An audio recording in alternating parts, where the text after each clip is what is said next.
Karpoori Thakur ji matric में gold medallist थे, first division से पास किए थे। गांव के जो बड़े जमींदार थे वहाँ उनके पिताजी साथ लेके गए और बताने के लिए, तो कहा अच्छा ठीक है, तू ही पास किया है मैट्रिक, अच्छा किया। उसके बाद सामने में टेबल थी, टेबल के ऊपर अपना पैर उन्होंने रख दिया, जो तथाकथित जमींदार थे। अब इनको कहा कि पैर दबाओ, तो क्या करते, दबाए। हम लोगों की अपनी मान्यता है कि उनकी हत्या कर दी गई कर्पूरी जी की। ये आरक्षण कहाँ से आई कर्पूरिया की, कर्पूरी कर्पूरा नहीं तो धरस्तूरा। कर्पूरी जी जननायक कर्पूरी जी थे, जो तत्कालीन समय में बेजुबानों की आवाज थे, जिस समय में सामंतवाद चरम सीमा पर था बिहार में। और कर्पूरी जी अत्यंत ही सादा स्वभाव के व्यक्ति थे, सादगी भरी जीवन जीते थे। मैंने मुख्यमंत्री रहते हुए एक बार आना था उनको महेंद्रू, पहलेजा से महेंद्रू आती थी स्टीमर रेलवे की, उससे तो उससे वो नहीं उतर के, और उस समय इतना आईटी, वो चले आए यहाँ बच्चाऊ के जहाज से। तो यही जगह स्टेशन में बांसघाट में उतर गए, जहाँ ट्रेन स्टीमर से, और रिक्शा पकड़ के चल दी। और इसी म्यूजियम के पीछे में हम लोग रहते थे, पीछे से जा रहे थे ऐसी। हाँ, चीफ मिनिस्टर रिक्शा पर चीफ मिनिस्टर जी, यानी जिसका कर्पूरी ठाकुर जी के बारे में,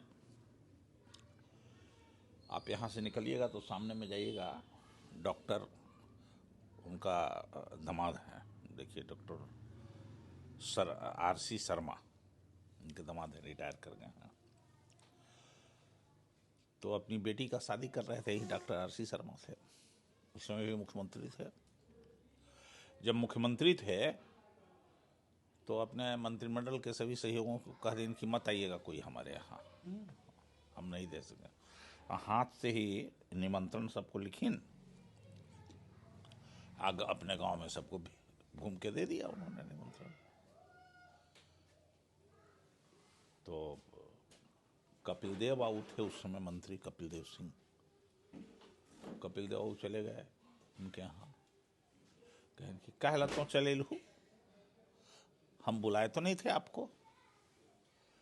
तो कपिल देव बाबू ने शायद कहा कि हमार बेटी नहीं है, तो मत खाला दिया हूँ, हम अपन डालडा, चीनी, तेल, आटा सब लेके लिए, हम लोग अलग चूल्हा बनती है, हम नहीं खाई।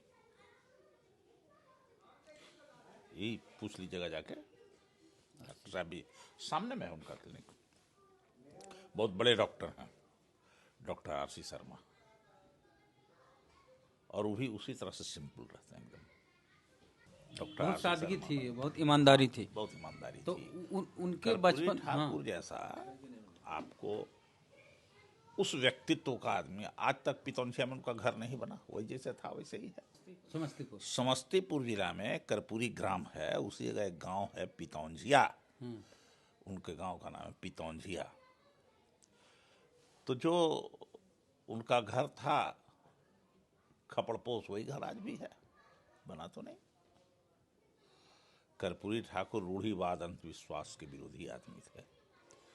कर्पूरी ठाकुर नहीं, जब शिक्षा मंत्री हुए तो मैट्रिक की पढ़ाई में जो अंग्रेजी नहीं पास करता था उसको फेल कर दिया जाता था, इसलिए आयरन गेट कहा जाता था।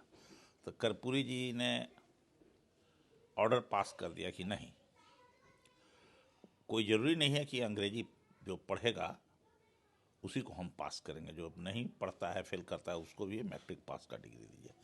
तो इसीलिए कर्पूरी डिवीजन कहा जाता था उस समय में। अच्छा, कर्पूरी डिवीजन हो गया, यह है और उसके बाद से फिर लोगों के पढ़ने लिखने का सिलसिला बढ़ गया। पहले जो अंग्रेजी की पढ़ाई जो होती थी, छठे क्लास से ABCD हम लोगों को पढ़ाया जाता था।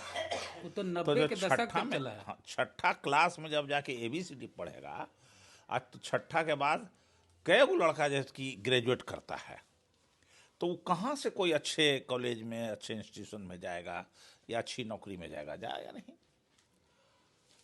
तो ये एक सामंतवाद का एक यह भी हथियार था कि जो रियल ज्ञान लोगों को नहीं मिल सके, एक्चुअल ज्ञान नहीं मिल सके, गांव के गरीब लोगों को, दलित पिछड़े लोगों को ज्ञान, तो उस ज्ञान के पिटारा को खोलने के लिए उन्होंने कहा कि नहीं नहीं हिंदी को ही मान्यता दो, क्योंकि सभी किताबें हिंदी में थी, इसलिए उन्होंने दिया।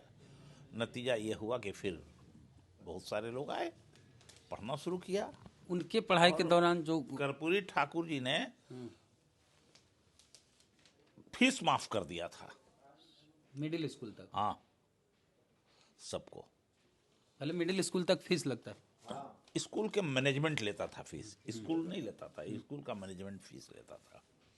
तो मैनेजमेंट को ही कहा कि माफ करो, ऑर्डर पास कर दिया कि कोई नहीं लेगा ये। तो कर्पूरी जी ने एक तरह से कहिए तो समाज के विकास के लिए और छुआछूत के विरोध में जो काम किया उन्होंने वो काबिल तारीफ है। अब ये तो हुआ डेवलपमेंट के बारे में, संघर्ष। हाँ अब संघर्ष की बात बताते हैं। कर्पूरी जी 1970 में रूपसपुर चंदवा का पहला नर्सरी, पूर्णिया जिले में एक जगह है रूपसपुर चंदवा, जिसमें लगभग 350 आदिवासियों को मारकर बालू के नीचे दबा दिया गया था और 3 दिनों तक वो घटना प्रकाशित नहीं हुई, मीडिया में नहीं आई। कर्पूरी जी को जैसे ही मालूम हुआ रातों रात वहां पहुंच गया, और जब कर्पूरी जी जब वहां पहुंचे उसके बाद वो घटना के बारे में लोगों के दिमाग प्रकाशित हुआ, और तब जाके प्रशासन भी के नोटिस में आया वो घटना 350। और तो उस समय के जो स्पीकर थे लक्ष्मी नारायण सुधांशु, बिहार विधानसभा के, वो वहीं के थे जहां घटना घटी थी, उसी आसपास के थे, उसी जिले के, उसी अनुमंडल के थे। तो उस समय इतना दबदबा रहता था लोगों का प्रशासन पर कि कौन बोलेगा, नोटिस ही में नहीं आया। तो कर्पूरी जी ने फिर उसको उजागर किया, पूरे देश में ये मैसेज गई, फिर आंदोलन हुआ, फिर उन सब लोगों पर मुकदमा हुआ, गिरफ्तारी हुई। ये थे कर्पूरी ठाकुर। कर्पूरी ठाकुर जब जब रहे तब तब गरीबों के लिए, पिछड़ों के लिए कुछ न कुछ ऐसा काम किया जिससे जब आरक्षण लागू किया मंडल कमीशन का, उस समय मंडल कमीशन नहीं था, मुंगेरी लाल आयोग का जो रिपोर्ट था उसको उन्होंने आलू किया, आरक्षण दिया। तो आरक्षण के बारे में लोगों ने नारा लगाया और उनका कहा कि ये आरक्षण कहाँ से आई, कर्पूरिया की क्या क्या सब हुआ, और गाली दिया, कर्पूरी कर्पूरा नहीं तो धरस्तूरा, ये सब नारा लगता था उस समय। तो कर्पूरी ठाकुर बिहार के और देश के सामंतवाद को हटाने में अग्रगण्य भूमिका निभाने का काम किया। कर्पूरी ठाकुर जी हम लोगों के आदर्श पुरुष ही नहीं, हम लोगों के आज के तारीख में हम कहें तो हम लोगों के जो पुरखा थे, पुरोधा थे, वो भगवान का स्वरूप था उनका। अगर जिस रूप में आज जिस तरह से भगवान लोग बोल रहा है दलित पिछड़ों से, कर्पूरी ठाकुर को लोगों ने बहुत अपमानित भी किया, लेकिन सभी विघ्न बाधा से चीरते हुए निकल करके वो देश भर में उन्होंने अपना एक स्थान बनाया था कर्पूरी ठाकुर। और अंतिम समय जो उनका बीता, तो हम लोगों की अपनी मान्यता है कि उनकी हत्या कर दी गई कर्पूरी जी की। यहाँ एक साधु था, उनका बीपी की बीमारी उनको थी ही, और उनके पेट को साफ करने में नेचुरोपैथ के नाम पर थोड़ा विश्वास करते थे, उनको नमक का पूरा घोल पिला दिया, बीपी बढ़ गई, हॉस्पिटल भी लोग लेके नहीं जा सके, पीएमसीएच तक। उसके पहले ही वो चल बसे। और उनके जाने के बाद आज तक पटने में उतनी बड़ी हुजूम भीड़ नहीं उमड़ी है जितना बड़ा गरीबों का हुजूम पटना पहुंच गया था कर्पूरी जी की मृत्यु की बात सुन करके। तो कर्पूरी जी को तो अब तक नहीं मिला, लेकिन कर्पूरी जी को भारत रत्न की उपाधि मिलनी चाहिए। अच्छा, वो मैट्रिक में टॉप किए थे। हाँ। ये घटना अगर कर्पूरी जी के हमको भी, मैं तो कही हुई बात आपको पढ़ी हुई बात बता रहा हूँ। कर्पूरी ठाकुर जी मैट्रिक में गोल्ड मेडलिस्ट थे, फर्स्ट डिवीजन से पास किए थे। तो उनके पिताजी का नाम था स्वर्गीय आदरणीय गोकुल ठाकुर जी। उनको गांव के जो बड़े जमींदार थे वहाँ उनके पिताजी साथ लेके गए और बताने के लिए। तो कहा अच्छा ठीक है, तुम्ही पास किया है मैट्रिक, अच्छा किया। उसके बाद सामने में टेबल थी, टेबल के ऊपर अपना पैर उन्होंने रख दिया, जो तथाकथित जमींदार थे। अब इनको कहा कि पैर दबाओ। तो क्या करते, दबाए। क्यों ऐसा क्यों बोले?